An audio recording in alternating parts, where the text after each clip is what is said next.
সালমান খানের নামে গুরুতর অভিযোগ করেছেন এআর মুরুগাদোস, মানে সিকন্দর সিনেমার ডিরেক্টর। সালমান খান নাকি দেরি করে শুটিংয়ে পৌঁছান, দিনের শুটিং নাকি রাতে করতে হচ্ছে ওনার জন্য, উনি রাত্রি এসে পৌঁছাচ্ছেন, এরকম একটা অভিযোগ এনেছেন। এবার তোমরা ভালো করে জানো যে সালমান খান চুপ করে থাকার পাত্র নয়। তার বিরুদ্ধে যে একবার কথা বলে তার তো মানে সারে সর্বনাশ। এবার সেটা নিয়ে আলোচনা করব, সিকন্দর সিনেমাটাকে নিয়ে। আমি সুপ্রিয় রয়েছি, চ্যানেলটাকে সাবস্ক্রাইব করে দাও। সিকন্দর সিনেমার বাজেট হচ্ছে 200 কোটি, সিনেমাটা আয় করেছে 185 কোটি এরকম, ঠিক আছে, বিশ্বব্যাপী আয়। তো পরিসংখ্যান যা বলছে। আর সিনেমাটা বলতে গেলে বক্স অফিসে ব্যর্থ। গল্প অনেকেরই জানা, রাশ্মিকা মান্দানা ছিলেন ওনার অপোজিটে। যদিও সালমান খান অনেক বুড়ো হয়ে গিয়েছে, সে রাশ্মিকা মান্দানা একটা হাঁটুর বয়সে মেয়ের সাথে অভিনয় করেছে কেন, এটা নিয়ে অনেক তাকে মানে খোঁটা দেওয়া হয়েছে। তো সেসব বিতর্ক উস্কে দিয়েছেন উনি। গল্পটা মোটামুটি ভালো ছিল, আবার খুব খারাপও ছিল না। তবে সালমান খান কোনোভাবে কামব্যাক করতে পারছেন না। তো এআর মুরুগাদোস ওনার বিরুদ্ধে যে অভিযোগটা করেছেন সেটার ব্যাপারে কথা বলছি। সেটা সালমান খান কী করলেন, সবাই তো জানো যে উনি চুপ করে বসে থাকার পাত্র নন। তো বিগ বস বলে একটা হোস্ট করেন সালমান খান, তোমরা সবাই জানো। বিগ বস 19-এর উইকেন্ড কা বাগ এরকম একটা এপিসোডে রবি গুপ্তা এসেছিলেন। সেই রবি গুপ্তার সঙ্গে এই কথা নিয়ে আলোচনা করছিলেন সালমান খান। সালমান খানকে যখন রবি গুপ্তা জিজ্ঞেস করছে যে সিকন্দর সিনেমা নিয়ে কি কোনো অনুশোচনা হয়, মানে সিনেমাটা করে কি সালমান খানের কোনো অনুশোচনা যে হয় না, যে এই সিনেমাটা কেন করতে গেলাম, এই ছবিতে কেন কাজ করতে গেলাম, সেরকম একটা কোয়েশ্চেন করা হচ্ছে। তার আগে বলে রাখি, এরকম একটা এপিসোডে রবি গুপ্তা ওনাকে নাকি অনেকটা অরিজিৎ সিংয়ের মতন দেখতে, ওই অরিজিৎ সিংকে নিয়ে কিন্তু কথা উঠেছিল। সেটা নিয়ে কিন্তু আমি আগের ভিডিও করেছি যে অরিজিৎ সিংকে যে সালমান খান কতবার বাদ দিয়ে দিয়েছেন ওনার সিনেমায় গান গাওয়া সত্ত্বেও। তো সালমান খান সেটা নিয়ে ক্ষমা চেয়েছেন সেই শোতে, এপিসোডে বলেছেন যে ওই সব দোষ আমারই ছিল। আর পুরো ব্যাপারটা আমি ভিডিওতে বলেছি, তোমরা দেখে নিতে পারো, আমি ডেসক্রিপশানে সেই ভিডিও লিঙ্ক দিয়ে দেবো। এবারে রবি গুপ্তা যখন সালমান খানকে জিজ্ঞেস করছেন সিনেমাটা করে অনুশোচনা হয় কিনা, আক্ষেপ কিনা, তো সালমান খান বলছে না, মানে তার আত্মবিশ্বাসে একটুখানি চিড় ধরেনি সালমান খানের। এই সিনেমা যে অনেকটাই মানে বলতে গেলে তো ক্ষতি হয়েছে। তার আগে বলে রাখি, সালমান খান যে টিউবলাইট বলে একটা সিনেমা করেছিলেন, ঠিক আছে, সেই টিউবলাইট সিনেমাটা তোমরা জানো ভালো করে যে ওতে সোহেল খান মনে হয়েছিল। তো টিউবলাইট সিনেমাটা একটা হলিউড সিনেমার রিমেক। সিনেমাটা বক্স অফিসে পুরো মুক্ত পড়ে পড়েছিল। সালমান খান, আমি যতদূর শুনেছি মিডিয়া সূত্রে, আমি তো বিভিন্ন পেপার কাটিং ফাটিং পড়তাম, তারপরে নিউজ মিডিয়ায় যে লিঙ্কে ক্লিক করে পুরো ঘটনা পড়তাম, সালমান খান সেই টিউবলাইটের প্রযোজককে মানে ফিরিয়ে দিয়েছিলেন টাকা। শাহরুখ খান একটা কোন সিনেমার জন্য করেছিলেন, সে সিনেমার নাম আমার মনে পড়ছে না।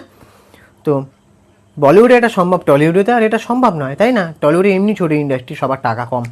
যাই হোক, তো যেটা বলছিলাম, তো সালমান খানকে যখন আবার রবি গুপ্তা জিজ্ঞেস করছে তাহলে আপনার কোন সিনেমা নিয়ে অনুশোচনা হয় যে এই সিনেমাটা কাজ করা আপনার জীবনে বড় ভুল, তখন সালমান খান বলেন তার পুরনো ছবি সূর্যবংশী ছবিটার নাম করেন।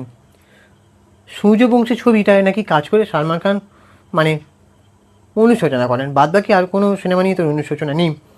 তো সিকান্দারকে নিয়ে বলছে না, সিকান্দারের ছবিটা ভালো, গল্পটা ভালো ছিল। সালমান খান বলছেন যে এআর মুরুগাদোস এবং সাজিদ নাদিওয়ালা এদের দুজনের প্রজেক্ট হওয়ার কথা ছিল এই ছবিটা, কিন্তু সাজিদ নাদিওয়ালা পালালো। ওদিকে নাকি এআর মুরুগাদোস উনিও নাকি দক্ষিণে পালালো, এটাই সালমান খান বলছেন। ওটা পুরোপুরি এআর মুরুগাদোসের ছবি হয়েছে, যেটা আমরা সিনেমার পোস্টারে দেখতে পাচ্ছি, বা ওটাকে কি বলে, টাইটেলে। তো সালমান খান যে মানে ওনার বিরুদ্ধে যে অভিযোগটা করেছেন এআর মুরুগাদোস কী বলেছেন যে সালমান খান এত দেরিতে আসতেন শুটিংয়ে যে ওনার জন্য দিনের শুটিং রাত্রিও করতে হতো। আর যে বাচ্চাগুলোর শুটিং ছিল তোমরা জানো, বাচ্চাদের সিন ছিল ওই সিনেমায়, তো বাচ্চাদের নাকি রাত্রি 2টো পর্যন্ত জাগিয়ে রাখতে হতো, অনেক প্রবলেম হয়ে গেছিলো, ঠিক আছে। তো কোনো নিয়ম মানতেন না সালমান খান। তো এআর মুরুগাদোস বলছে ছবিটা এটাই নাকি ব্যর্থতার কারণ। সালমান খান এবারে একটা ব্যঙ্গ করেন, বলে হ্যাঁ হ্যাঁ আমি তো রাত 9টার সময় সেটে ঢুকি আর বাকিরা সবাই তাড়াতাড়ি আসে।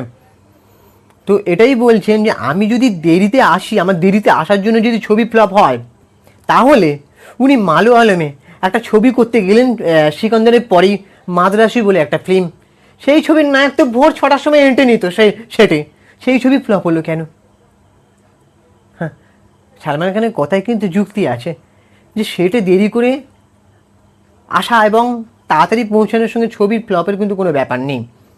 কিন্তু হ্যাঁ, একটা কি বলবো, মানে ওটা কি রেস্ট্রিকশান থাকে, একটা গাইডলাইন, সেগুলো মেনে চলাই ভালো। মানে পাংচুয়াল সব জায়গায় থাকা দরকার। সালমান খান কোনো কারণে হয়নি, সেটা নিয়ে কোনো যাচাই করতে যাচ্ছি না, কিন্তু মাদ্রাসি বলে যে সিনেমাটা যে ফ্লপ হয়েছে সেটা নিয়ে সালমান খান ব্যঙ্গ করতে ছাড়েননি।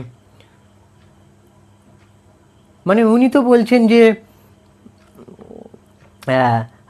মাদ্রাসি সিনেমা তো আমার থেকেও অনেক, আমার সিকন্দরের থেকে অনেক কোটি টাকার ব্যবসা করেছে।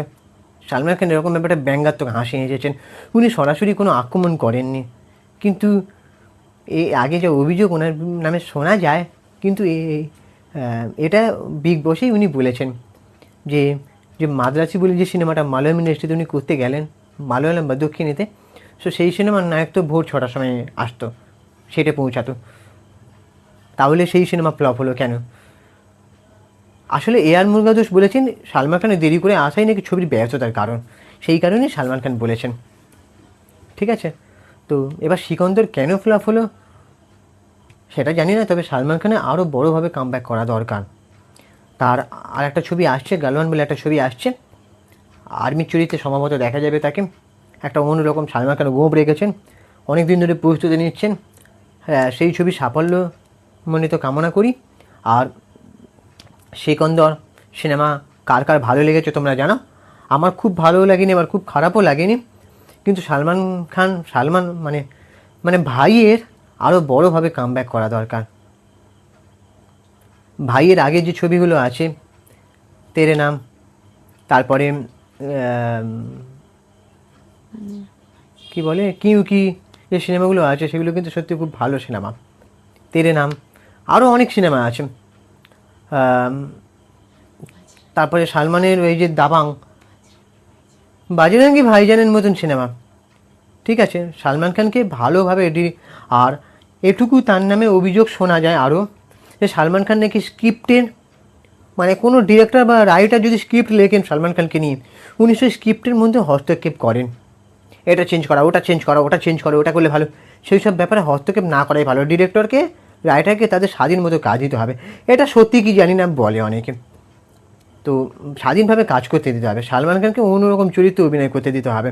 আমি জানি সে একজন কমার্শিয়াল স্টার, তাকে অ্যাকশান দিতে হবে না, কিন্তু তাহলে একটা অন্যরকমভাবে যদি সালমান খান যেরকমভাবে আমির খান করেন, আমির খান সিতারে জামিন পারের আর একটা করলেন, মানে তারে জামিন পারের আর একটা সিকুয়েল করলেন সিতারে জামিন পার, সেখানে ছবিটা কতটা চলেছে না চলেছে বড় বিষয় নয়। আমির খান কিন্তু অন্যভাবে নিজেকে গল্প হিসেবে, গল্পের চরিত্র হিসেবে নিজেকে প্রেজেন্ট করেন। কিন্তু অবশ্য বজরঙ্গি ভাইজান প্রথমে নাকি আমির খানকেই অফার করা হয়েছিল, আমির খান কোনো কারণে করেননি, কেন করেননি জানেনি, তবে সালমান খানের কাছে তারপরে অফারটা যায়। সালমান খান সেই চরিত্রটা 100% দিয়ে দিয়েছেন নিজেকে। ছবিটা খুবই ভালো লেগেছে, সালমান খানের অভিনয়, ছবির গল্প, প্রত্যেকটা খুব ভালো লেগেছে। সালমান খানকে আরও বড়োভাবে কামব্যাক করা দরকার। তার জন্য বড় ভালো ভালো ডিরেক্টর, সেটা হানসাল মেহতা বলি বা সাউথে আরও বড় বড় ডিরেক্টর আছে। তারপরে আমার নামটা মনে পড়ছে না, ওই এই ডিরেক্টরের নামটা বলো, ওই দেবদাসের ডিরেক্টরটার নামটা কি, সঞ্জয় লীলা বানশালী, ওনার, তারপরে আরও যারা ভালো ভালো পরিচালক আছেন তাদের হাত ধরে সালমান ভাইয়ের আরও বড়োভাবে কামব্যাক করা দরকার, নতুনভাবে। সবসময় ফর্মুলা মেনে ছবি করলে হবে না, এটা আমার ব্যক্তিগত মত। এবার তোমরা তোমাদের ওপিনিয়ন জানাও এবং চ্যানেলটাকে সাবস্ক্রাইব করে দাও আর বেল আইকনটা প্রেস করে দাও। আমি ইনস্টাগ্রামে রয়েছি চিঙ্কি বাবু 2531, তোমরা ওখানে গিয়ে ফলো করে দাও। টাটা, দেখা হচ্ছে পরে ভিডিওতে।